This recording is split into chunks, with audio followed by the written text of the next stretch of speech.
இந்த வீடியோ ஒரு important legal term பற்றி பார்க்க போகிறோம். இப்போ நீங்கள் எல்லாருமே வந்து எக்ஸ்பர்ட்டி ஆர்டர் அப்படின்னு கேள்விப்பட்டிருப்பீங்க. அதை பற்றின டீட்டெயில் தான் வந்து இந்த வீடியோவில் வந்து பார்க்க போகிறோம். இப்போ நார்மலாக வந்து ஒரு ஜிஎஸ்டி டிபார்ட்மெண்ட் நோட்டீஸ் கொடுத்துருக்காங்க அப்படின்னா அந்த நோட்டீஸ்க்கு அகேன்ஸ்டாக வந்து ரிப்ளை ஃபைல் பண்ணுவோம். டிபார்ட்மெண்ட் ஹியரிங் கண்டக்ட் பண்ணுவாங்க. ரெண்டு பக்கமும் வந்து டிஸ்கஷன் இருக்கும். ஃபைனலாக வந்து ஆர்டர் பாஸ் பண்ணுவாங்க. இந்த கேஸை பொறுத்த வரைக்கும் ஒன் சைடு ஆர்டராக இருக்கும். எக்ஸ்பர்ட்டிங்கிறது பார்த்தீங்கன்னா லட்டின்லேருந்து ட்ரைவ் பண்ண வேர்ட். இதோட மீனிங் வந்து ஃப்ரம் ஒன் சைடு ஒன்லி. இது எப்போ பாஸ் பண்ணுவாங்க? ஆப்போசிட் பார்ட்டி வந்து ரெஸ்பாண்ட் பண்ணல, அப்பியர் ஆகலை பிஃபோர் கோர்ட் ஆர் அத்தாரிட்டிக்கு முன்னாடி அப்படின்னா அப்போ வந்து இந்த எக்ஸ்பர்ட்டி ஆர்டர் வந்து பாஸ் பண்ணுவாங்க. நார்மலாக ஒரு ஜட்ஜ்மெண்ட் கொடுக்கறதுக்கு முன்னாடி ரெண்டு பக்கத்தோட தரப்போட வாதத்தை வந்து கேட்டுட்டு அதுக்கப்புறம் தான் வந்து ஃபைனல் டிசிஷன் எடுத்து ஆர்டரை பாஸ் பண்ணுவாங்க. இந்த கேஸ் பொறுத்த வரைக்கும் ஒரு சைட் பார்ட்டி வந்து ஆன் டைமில் வந்து அப்பியர் ஆகாததுனால வந்து ஆப்பரண்ட் பர்சனுக்கு ஃபேவராக வந்து ஆர்டர் பாஸ் பண்ணுறதுக்கு வாய்ப்பு இருக்குது. இதுதான் வந்து எக்ஸ்பர்ட்டி ஆர்டர். இது வந்து கோர்ட்டுக்கும் பொருந்தும், tax, GST, income tax, customs இதுக்கும் வந்து பொருந்தும். ஆனரபிள் ஜட்ஜுக்கு முன்னாடி அப்பியர் ஆகாதவங்களுக்கு எகென்ஸ்டாக வந்து இந்த எக்ஸ்பர்ட் ஆர்டர் வந்து பாஸ் பண்ணுவாங்க. ஜிஎஸ்டி ப்ரொசீடிங்லேயும் பார்த்தீங்கன்னா சேம் தான். சோகாஸ் நோட்டீஸ் கொடுத்து டேக்ஸ் அத்தாரிட்டிக்கு பிஃபோர் ஆஜர் ஆகாதவங்களுக்கு எகென்ஸ்டாக வந்து இந்த எக்ஸ்பர்ட்டி ஆர்டர் வந்து பாஸ் பண்ணுவாங்க. எதை பேஸ் பண்ணி ஆர்டர் பாஸ் பண்ணுவாங்க அப்படின்னாக்க அவங்கள்ட்ட இருக்கக்கூடிய அவைலபிள் எவிடன்ஸை பேஸ் பண்ணி ஆர்டர் வந்து பாஸ் பண்ணுவாங்க. இந்த எக்ஸ்பர்ட்டி ஆர்டர் வந்து ஃபைனல் கிடையாது. பாதிக்கப்பட்ட நபர் வந்து இந்த ஆர்டரை சேலஞ்ச் பண்ணி ஃபர்தராக வந்து அப்பீல் வந்து ஃபைல் பண்ணலாம் வித் வேலிட் ரீசன். ஜிஎஸ்டி கேஸில் வந்து ஜிஎஸ்டி அத்தாரிட்டி வந்து இந்த எக்ஸ்பர்ட்டி ஆர்டர் வந்து டாக்ஸ் பேயருக்கு எகென்ஸ்டாக வந்து பாஸ் பண்ணலாம். இந்த எக்ஸ்பர்ட்டி ஆர்டரோட ப்ரொசீடிங் பார்த்தீங்க அப்படின்னா இனிஷியலாக வந்து ஜிஎஸ்டியில் நோட்டீஸ் கொடுத்துருப்பாங்க. டாக்ஸ் பேயர்ட்டேருந்து வந்து எந்த விதமான ரெஸ்பான்ஸும் வந்திருக்காது. அதை பேஸ் பண்ணி எக்ஸ்பர்ட்டி அசஸ்மெண்ட்டு கம்ப்யூட் பண்ணி ஃபைனலாக வந்து ஆர்டர் வந்து சர்வ் பண்ணிடுவாங்க.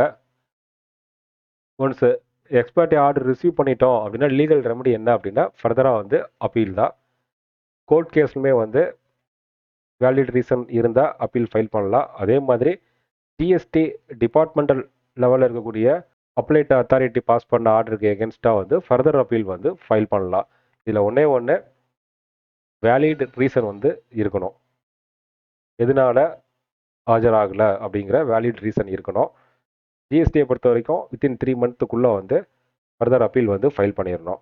இன்கேஸ் டிலே ஆகுது அப்படின்னா இந்த எக்ஸ்பர்ட்டி ஆர்டருக்கு எகென்ஸ்டாக நம்ம அப்பீல் ஃபைல் பண்ணுறோம் அப்படின்னா அப்பீல் கிரவுண்டு வந்து ரொம்ப ஸ்ட்ராங்காக இருக்கணும். இந்த ஆப்ஷன்ஸுக்கான சஃபிஷியன்ட் ரீசன் வந்து அத்தாரிட்டி அக்செப்ட் பண்ணுற மாதிரி இருக்கணும். இதில் வந்து improper service of notice or summon, violation of principle of nature of justice, அதே மாதிரி ஸ்ட்ராங் பிரைமா ஃபேசி கேஸ் இது இருந்தால் அலோ பண்ணுவாங்க. இந்த எக்ஸ்பர்ட்டி ஆர்டரில் பார்த்தீங்கன்னா ஆப்சண்ட் பார்ட்டிக்கு எகென்ஸ்டாக தான் மேக்ஸிமம் ஆர்டர் இருக்கும். இது வந்து ஒரு அட்வர்ஸ் ஆர்டராக இருக்கும். இது வந்து ஆப்சண்ட் பார்ட்டிக்கு எகென்ஸ்டான ஒரு அட்வர்ஸ் ஆர்டராக இருக்கும். லீகல் காஸ்ட் கூட அந்த ஆப்சண்ட் பார்ட்டி பேர் பண்ணுற மாதிரி ஆர்டர் வந்து பாஸ் பண்ணுவாங்க. இந்த எக்ஸ்பர்ட்டி ஆர்டரில் வந்து சேலஞ்ச் பண்ணலாம் வேலிட் ரீசன் இருந்தால். நோட்டீஸ் வந்து ப்ராப்பர்லி வந்து சர்வ் பண்ணல அப்படின்னா சேலஞ்ச் பண்ணலாம்.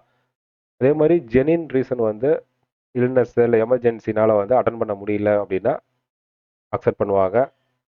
ப்ரொசீஜரல் இர்ரெகுலாரிட்டிஸ் இன் ஆர்டரில் இருந்தாலும் அலோவ் பண்ணுவாங்க. இதெல்லாம் வந்து வேலிட் ரீசனாக இருந்தால் இந்த நெக்ஸ்ட் லெவல் அத்தாரிட்டி வந்து அக்செப்ட் பண்ணுவாங்க. அப்படி இல்லை அப்படின்னா ரிஜெக்ட் ஆகும்.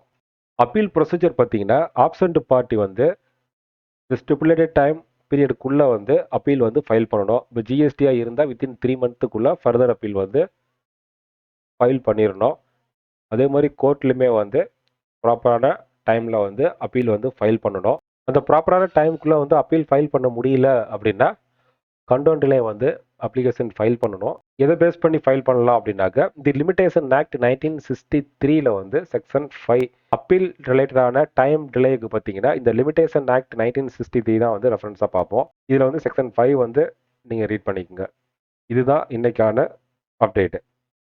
நம்மளோட நெக்ஸ்ட் ஆன்லைன் ஜிஎஸ்டி கிளாஸ் வந்து வர 8ஆம் தேதி கண்டக்ட் பண்ணுறோம். டைம் வந்து ஈவினிங் 7:30 PM. இது வந்து ஒரு லிமிட்டடான சீட்டு தான். இந்த கிளாஸில் நீங்கள் ஜாயின் பண்ணுறதா இருந்தால் ஸ்க்ரீனில் தர்ற அந்த நம்பருக்கு கான்டாக்ட் பண்ணுங்கள். இந்த கிளாஸ் சம்மந்தப்பட்ட மோர் டீட்டெயில் வந்து இந்த வீடியோ டிஸ்கிரிப்ஷனில் லிங்க் இருக்குது. இந்த கிளாஸில் ஜாயின் பண்ண நீங்கள் வில்லிங் அப்படின்னா இந்த ஸ்க்ரீனில் தர நம்பருக்கு கான்டாக்ட் பண்ணுங்கள். தேங்க்யூ.